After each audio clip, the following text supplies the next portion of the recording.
Pakistan team के साबिक wicket keeper Kamran Akmal से जब बाबर और रिजवान के मुतल्लिक सवाल पूछा गया तो कमरान अकमल ने जो जवाब दिया वो दिल खुश हो गया। हम भी यही बात कहते हैं और सीनियर क्रिकेटर भी यही कह रहे हैं। जैसा कि आपको पता है, कुछ दिन पहले कमरान अकमल और बाबर आजम के वालिद साहब की आपस में लफ्ज़ी लड़ाई हुई थी। वो साइड पे रखते हैं, लेकिन कमरान अकमल जब भी बोले हैं बाबर आजम के हक़ में बोले हैं। उमर अकमल जब भी बोला है बाबर आजम की उसने तारीफ़ की है।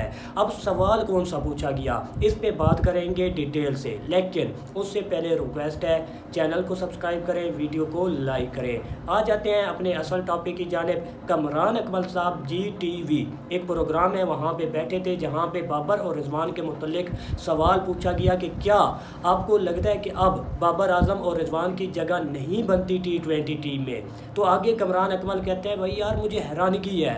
आगे उन्होंने हारिस का नाम भी लिया, जो होस्ट बैठे थे उन्होंने सवाल पूछा कि क्या हारिस ने रिजवान की जगह ले लिया है, क्या इनका रिप्लेसमेंट मिल चुका है बाबर और रिजवान का। तो कमरान अकमल कहते हैं मुझे हैरानगी होती है ये बात सुन के, कैसे हारिस रिजवान की जगह ले सकता है, कैसे ले सकता है। एक बंदा 4000 रन कर चुका है और एक ही आया है, आप डायरेक्ट कह देते हैं उसकी रिप्लेसमेंट आ गई है। ऐसे नहीं होता। बाबर आजम और रिजवान को आप इग्नोर नहीं कर सकते। बाबर आजम पाकिस्तान का बेहतरीन बैट्समैन है, आप इनको इग्नोर नहीं कर सकते। आपको याद होगा पीछे जो आपने सीरीज़ खेली है ना न्यूजीलैंड के ख़िलाफ़, उसमें यही लड़के थे। क्या हुआ, थोड़ी सी बाउंसी पिच आई, थोड़ा सा स्पिन ट्रैक आया या थोड़ा सा आप कह सकते हैं सीम ट्रैक आया, तो आपकी टीम 100 के नीचे आउट हो रही थी, 100 पे आउट हो रहे थे। तो उधर क्या हुआ था।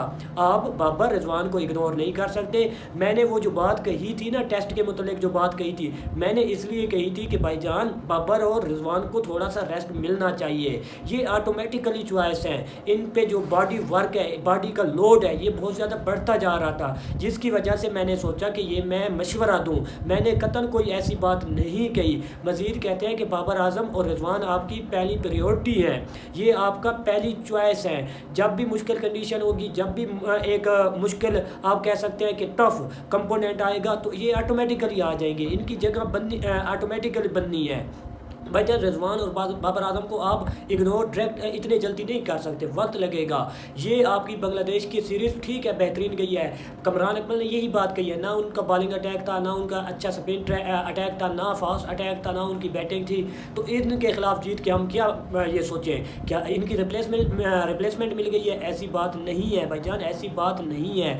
बाबर और रिजवान बेहतरीन प्लेयर हैं और ये ऑटोमेटिकली चॉइस है, इसमें कोई शक नहीं है भाईजान। बाबर आजम जो कि 1100 कर चुका है, जो कि बेहतरीन क्वालिटी का बैट्समैन है, ठीक है फॉर्म पूरी लगी हुई है, हर बात हम मानते हैं, लेकिन ये डायरेक्ट नहीं होता। एक ही सीरीज से आप कहें कि वो गया फलां की रिप्लेसमेंट आ गई है, ये नहीं होता, ये कतन नहीं होता। एक लड़का 10,000 स्कोर कर ले, फिर आप कहें रिप्लेसमेंट आ गई है, नहीं है। जिस तरह मिसाल के तौर में मैं आप मिसाल देता हूँ, विराट कोहली इतने स्कोर कर चुका है, इतने 100 कर चुका है, कल से यही कहने लग जाए शुभमन गिल उसकी रिप्लेसमेंट आ गई है, ठीक है आप कह सकते हैं वो चला गया, आप कह सकते हैं कि उसी कैटेगरी का बैट्समैन आ गया है। अगर वो खेल रहा होता, आप कोहली को बैर बैठाते, उसकी जगह किसी और को ले आते, फिर कहते रिप्लेसमेंट। ऐसे नहीं होता भाईजान, उसने 82-100 किए हुए हैं। इसी तरह बाबर आजम तकरीबन 31-100 उसने किए हुए हैं। पाकिस्तान का बेहतरीन क्वालिटी का बैट्समैन है, पाकिस्तान की हिस्ट्री का बेहतरीन बैट्समैन है। इस टाइम दुनिया में, वर्ल्ड में तकरीबन आप टॉप 10 प्लेयर का नाम लेंगे ना, उसमें बाबर आजम लाजमी शामिल होंगे, क्योंकि भाईजान उसकी परफॉर्मेंस है, उसने परफॉर्मेंस दी हुई है।